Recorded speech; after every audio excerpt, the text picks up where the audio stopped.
on intersecting, so to speak, with a particular individual. Same thing again, I won't mention their name. They are a alumni of a hit television paranormal series.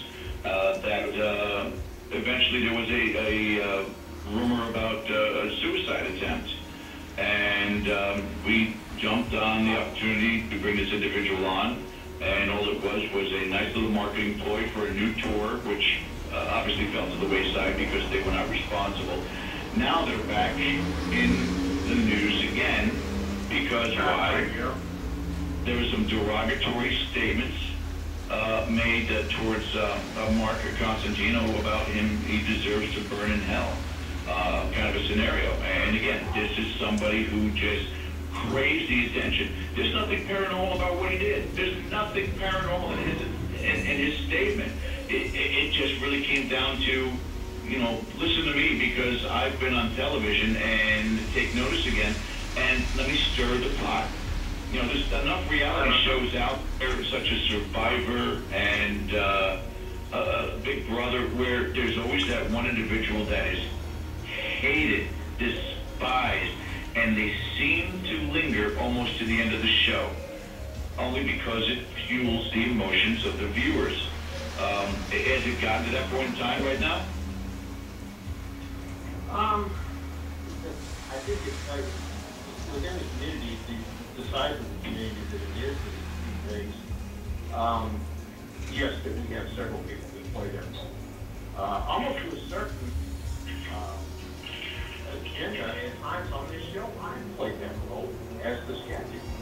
Not that I've ever personally attacked anybody or gone after anybody and get along, but I think to keep us honest on Monday nights about what we know and what we say, that we have to go that way. But no, you're right. This,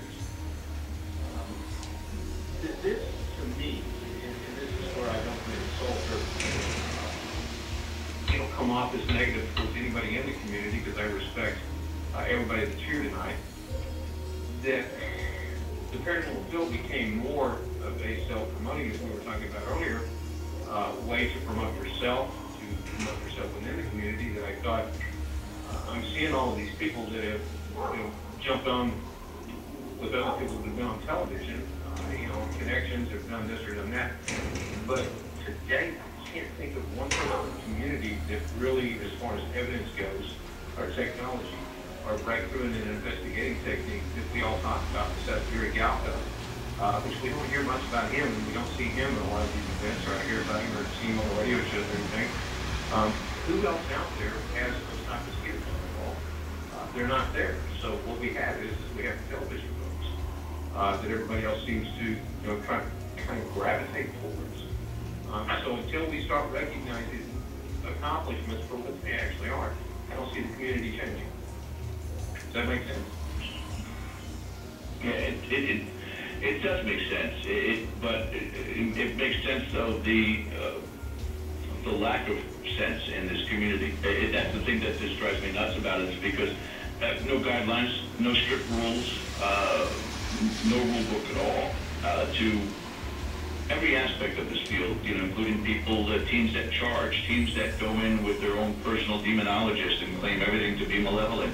You know, it's become this just a crapshoot for, you know, those who are dealing with residential cases. I know Ken just posted something recently again about having to do some cleanup work because of another team that had just gone in there and just made a calamity of a situation.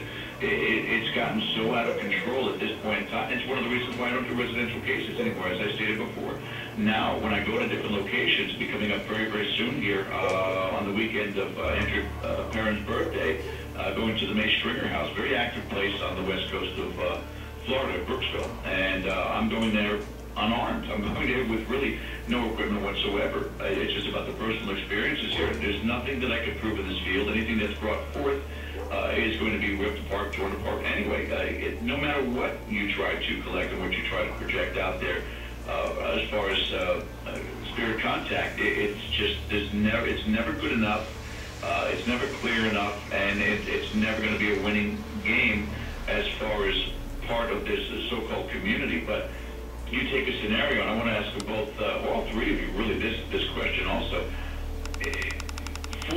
credibility factor involved with it. Let's take you, Ken, and you'd be one of my first choices out there, that if the field were to task one individual saying, with the experience that one or both of the Constantinos had in this field with EVP, they were known as EVP specialists, doing what they do, that we wanted one representative from this community to make that contact, and we also know that the spirit of Debbie or spirit of Mark or both would certainly reciprocate because of the familiarity, because they know that individual or they know the reputation of that individual. Again, Ken, you're one of those people out there that very few people are going to turn around and go, I don't buy it. I've seen your work. I've heard your work. I've seen you do your work. So, it has a big factor to, again, the credibility of an individual, the integrity of an individual. If that question was posed to you, and I'll start with you, Ken, Dave, and then Mike, who in this community would you task for that opportunity? And I'm not talking about in a broadcast scenario. I'm not talking about taking the evidence and immediately putting it on YouTube or putting it on any other kind of social media. But